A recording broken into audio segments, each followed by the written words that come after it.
জ্ঞানী মানুষ যে এরা পরিকল্পিতভাবে ঘটনা ঘটিয়েছে। এর আগে নাকি এই জায়গায় আরো অনেক ঘটনা ঘটেছে।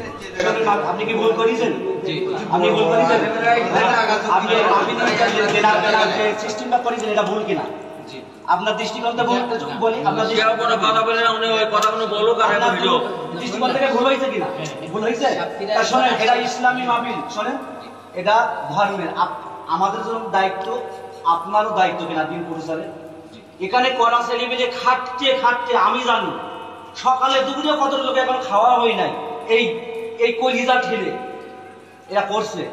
আপনি কি করছেন বলেন এই মাহফিলের জন্য? হ্যাঁ, আপনি আসছেন অনেক দূর থেকে, আলহামদুলিল্লাহ। আপনাকে আমরা সম্মান করি নাই, টাকা বাজার অগ্রিম পাড়াই নাই, তাহলে সম্মান যদি না পারি কেন বাড়াবো না? সম্মান রাখছেন টাকা নিয়ে, টাকা অ্যাকাউন্টে ব্যালেন্সে 55,000 টাকা জোগাড় করে পিছনে 5,000 আর 55,000 প্রস্তাব দিলাম।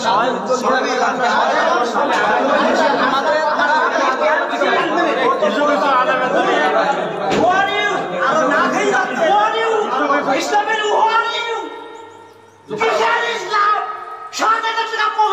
টাকা সব দিকে যেতে হবে। আমার তো বলতে দাও, 1-1.5 ঘন্টায় কিসের স্বাধীনতা টাকা টাকা দিতে যাবে, টাকা দেওয়া লাগবে, টাকা খানজানের টাকা ওরা আমার কলিদার বাচ্চা বাড়ি নিয়ে গেছে।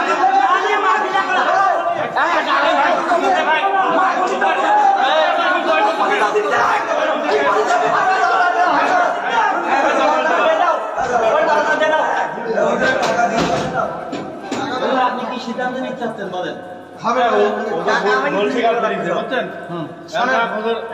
খাওয়া দাওয়া করে চলে যান, 1 লাখ খাওয়া দাওয়া করে চলে যান। আপনার দোকান বলে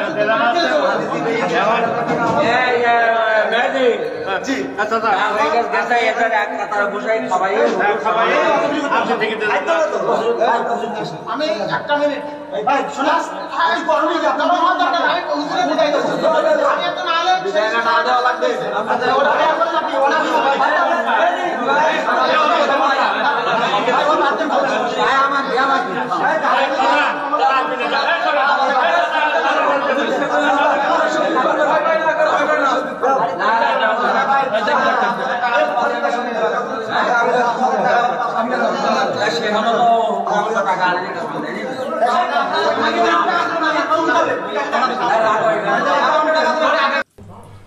তো যাই হোক, যে ঘটনাটা ঘটেছে এটা দাওয়াত নেওয়ার আগে তারা বলেছে এটা সাংগঠনিক মাহফিল, ঠিক আছে। তো দাওয়াত নেওয়ার সময় আমি বিস্তারিত বলছি যে ভাইয়া মাহফিল কি উদ্যোগে, বলল যে মাহফিল ইয়াতিমখানার উদ্যোগে মাহফিল।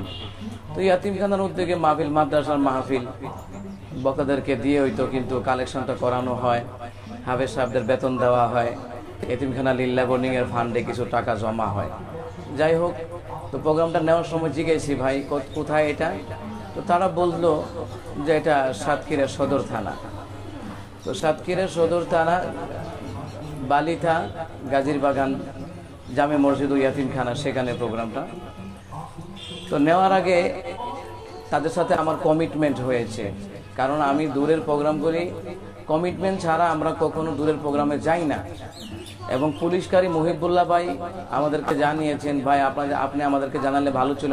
মোমিন ভাই বলেছেন যে সাতক্ষীরাতে কিছু অসংখ্য লোক আছে, মাহফিল কমিটি আছে বেয়াদব টাইপের।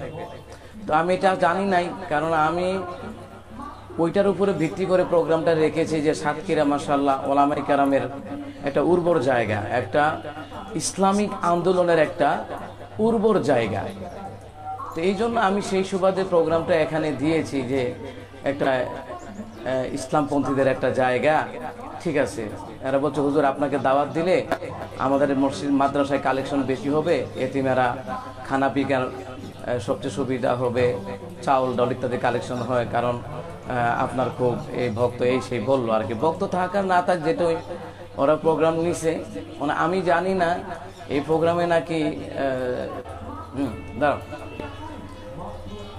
তো ভাইরা বারবার শুনেছি ওই জায়গায় ঝামেলা হয়েছে এর আগেও। জি, তাফসির মিডিয়া সাতক্ষীরা, তো সাতক্ষীরার অসংখ্য মিডিয়া ছিল, প্রায় 15 বছর মিডিয়া ছিল।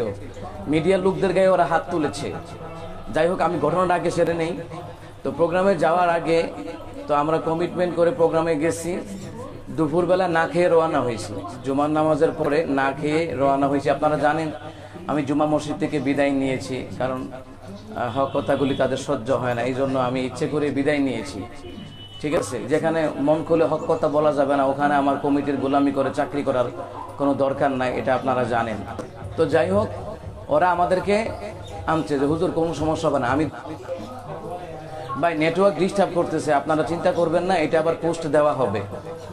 তো যাই হোক, কালকে ভাই আমরা জুমার নামাজের পর রওনা দিয়েছি, রওনা দিয়ে আমাদের সহসঙ্গীদেরকে নিয়ে আমরা আসছি এবং বারবার এদেরকে আমি নিজের থেকে ফোন দিতে হয়েছে, ভাই কোথায় আসবো, কোন জায়গায় আসবো। এরা বলছে সদর থানায় আসেন। তো সদর থানায় এসে আপনি সেখান থেকে 6 কিলোমিটার ওইদিকে আসবেন, সদর থানা থেকে 6 কিলোমিটার দূরে বালিথা গাজীর বাগান এতিমখানা মাদ্রাসা। তো সেখানে ঠিক আছে আমরা নিজে থেকেই গেলাম, ফোন দিলাম, এরা কেউ রিসিভ করতে আসে নাই, এরা কেউ রিসিভ করতে আসে নাই। তাহলে আপনারা যে বুঝবেন জ্ঞানী মানুষ যে এরা পরিকল্পিতভাবে ঘটনা ঘটিয়েছে। এর আগে নাকি এই জায়গায় আরো অনেক ঘটনা ঘটেছে।